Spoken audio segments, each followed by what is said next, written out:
Mes amis merengues, bonsoir et bienvenue dans une nouvelle vidéo, j'espère vous trouver au meilleur de votre forme. Dans celle-ci, nous allons aborder un thème assez triste, le thème du départ, ou plutôt du potentiel départ de ces trois joueurs, Nacho Fernandez, Marco Asensio et Dani Ceballos, qui sont en fin de contrat et potentiellement vont quitter le navire, le bateau de Don Carlo Ancelotti.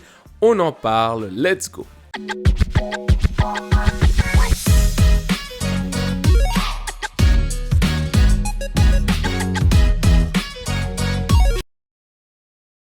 Mes amis merengues, commençons par Dani Ceballos. C'est un joueur d'équipe, c'est un joueur qui est nécessaire d'avoir dans un grand club comme le Real Madrid parce que c'est un joueur qui va pouvoir sortir du banc et te donner un coup de boost, un coup d'énergie.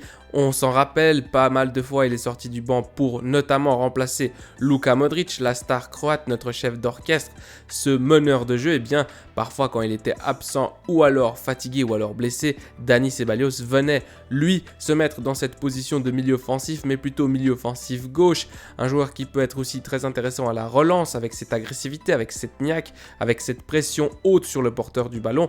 Dani Ceballos c'est un joueur qui n'est pas vraiment flamboyant, c'est pas un top joueur non plus, en tout cas c'est mon avis, mais c'est un joueur qui démontre une attitude très positive quand il rentre sur le terrain, un joueur qui va aller chercher les duels, qui va aller chercher récupérer les ballons, qui va aller donner de soi pour le club, et ça c'est un joueur que je veux dans mon équipe, c'est-à-dire c'est un joueur qui se bat. Maintenant, il n'a pas beaucoup joué, 29 matchs, mais seulement 18 fois titulaire. Donc comme j'ai dit, il est sorti beaucoup de fois du banc. Ça, c'est les statistiques en Liga.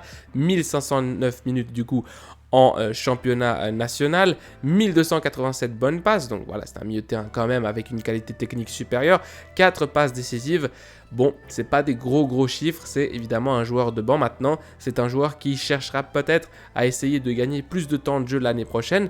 Le seul problème, c'est que le Real Madrid est en phase de signer Jude Bellingham, le Britannique qui est une star déjà à Dortmund et en équipe nationale avec l'Angleterre. Donc du coup, il va venir s'imposer évidemment, et c'est le remplaçant futur de Modric dans cette équipe du Real Madrid. Donc du coup, Ceballos, je pense qu'il est en train de se poser plusieurs questions, c'est-à-dire est-ce que je reste pour continuer à être un homme du banc, un joueur polyvalent, un joueur intéressant, mais je sais que je ne vais pas être titulaire, ou alors est-ce que je sors, est-ce que je quitte le club et je cherche un nouveau défi, ou peut-être une équipe peut-être moins bien positionné dans le tableau, mais dans laquelle je serai titulaire indiscutable.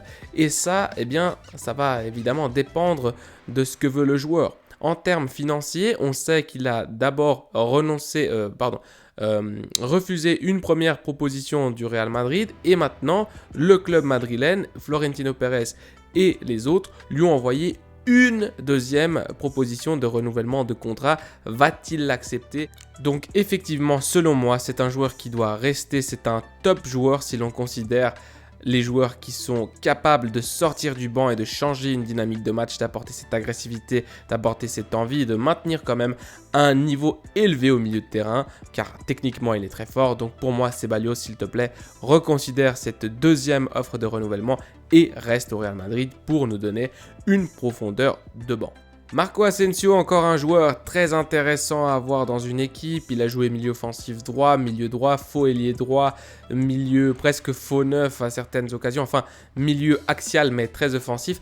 C'est un joueur très intéressant, pourquoi? Surtout par sa qualité de frappe. Évidemment, Marco Asensio, c'est un joueur également qui veut plus de protagonisme au sein de l'équipe, mais lorsqu'on a Rodrigo et Vinicius, c'est compliqué. Marco Asensio, avec cette qualité de frappe, nous a quand même sauvé les miches beaucoup de fois. Par exemple, lorsque le Real Madrid affrontait des équipes avec un bloc très bas, où il était difficile de casser les lignes ou de construire du jeu entre les doubles lignes adverses, eh bien Marco Asensio, avec une petite frappe de loin qui venait loger le ballon dans le petit filet et qui venait débloquer la rencontre. Donc avoir un joueur qui peut marquer des buts sur coup franc arrêté, qui peut également marquer des buts de loin, qui peut avoir donc également une qualité de passe dans le dernier tiers, et en contre qui est absolument élite, il ne faut pas oublier, Marco Asensio en contre, c'est assez bon, également qui peut mettre de très bons centres. Alors on a vu coup de patte de Marco Asensio au niveau des frappes, mais également au niveau des passes décisives, des assists, notamment sur corner ou tout simplement depuis l'aile. Marco Asensio, c'est 30 matchs, seulement 15 fois titulaire, donc la moitié également, il commence sur le banc. C'est un joueur qui n'est... Voilà, c'est pas la star de cette équipe et surtout, on lui préfère, ou alors Carlo Ancelotti lui préfère Rodrigo, 1402 minutes en Liga. Ça, c'est les statistiques en Liga, c'est très très peu. 9 buts en Liga et 3 buts en Ligue des Champions, donc c'est quand même un joueur qui va t'apporter un total de... là, juste dans ces deux compétitions, C1, donc Ligue des Champions et Liga, nous sommes dans un total de 12 buts. Donc 12 buts, c'est considérable, c'est pas quelque chose qu'il faut dire, voilà, on n'a pas Marco Asensio, c'est pas grave, on perd un joueur qui normalement sortait du banc. Oui, mais c'est un joueur qui sort du banc et qui est très effectif, et même quand il commence les matchs, il est très effectif. C'est-à-dire, c'est un joueur qui va être efficace. 12 buts, c'est beaucoup. Et également des passes décisives, comme je le disais, 6 en championnat national de Liga et 1 en Ligue des Champions également. Marco Asensio, voilà, qui va apporter de la qualité technique et au niveau également de ce qui compte au football finalement, c'est-à-dire la dernière passe et le but. Marco Asensio, c'est sûr pour moi qu'il ne va pas rester, évidemment. Il a des offres selon les rumeurs, selon les différents articles sur Marca, sur AS, sur Relevo, sur Sport, même les journaux catalans. On parle de certaines offres de clubs de Première Ligue, également une offre du PSG. Donc voilà, Marco Asensio qui voit les billets, et si j'étais à sa place, bien évidemment, je pense que en réfléchissant et en prenant tous les facteurs en compte, je me regarde dans la glace et je me dis, bon, je ne vais pas être titulaire dans cette équipe, mais j'ai quand même la capacité d'amener beaucoup de bonnes choses. Je pense que dans une équipe peut-être où il y a un ailier droit ou un milieu droit ou même un milieu offensif qui n'est pas si titulaire que ça, je pourrais essayer de venir et prendre cette place de titulaire et donc du coup jouer tous les matchs.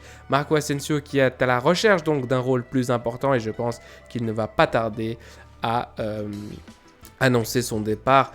Et là, je pense qu'on a un vrai défi pour remplacer Marco Asensio, parce qu'on ne peut pas rester avec une aile droite où on a simplement Rodrigo et ensuite on invente Fede Valverde, faux ailier droit. Ça, pour moi, c'est plus possible. Enfin, le joueur le plus important, celui où je vais peut-être pleurer s'il part, c'est vraiment Nacho, the man, Nacho Fernandez. Évidemment, ce n'est pas un top joueur, mais c'est un joueur qui dépanne tellement. Il peut faire défenseur gauche, défenseur droit, défenseur central.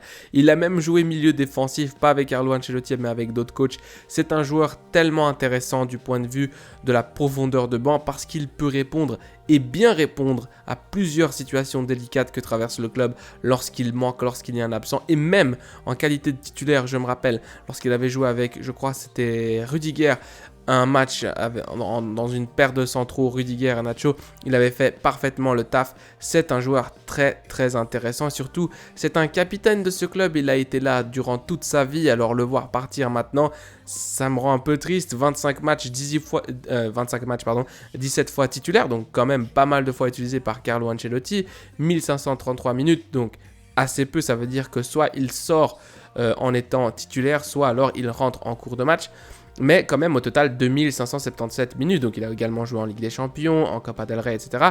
Un but, une passe décisive, c'est pas ouf, mais bon, c'est un défenseur central, on ne lui demande pas de faire des buts. Mais surtout, ce que j'ai mis en jaune et ce dont je parlais avant, c'est un joueur qui est tellement complet au niveau... Et en fait, pas complet dans le sens technique ou quoi, mais dans le sens, ok, le rôle d'un défenseur, c'est de défendre son but, et c'est de montrer toujours cette attitude positive, cette envie de ne rien lâcher jusqu'à la dernière minute. Eh bien, Nacho, c'est un joueur qui a parfaitement ces qualités-là, et surtout qui peut jouer des deux côtés. Il peut jouer défenseur latéral gauche, défenseur latéral droit, défenseur central. Donc pour moi, c'est le couteau suisse parfait. C'est un joueur tellement important dans une équipe, à avoir ces joueurs qui peut jouer 36 millions de positions. Ça me fait rappeler évidemment par exemple Philippe Lahm, ou encore Alaba aussi, qui peut jouer défenseur gauche, défenseur droit, et avec Pep Guardiola qui jouait en position numéro 6, un peu comme Kroos, comme Ancelotti utilise Kroos.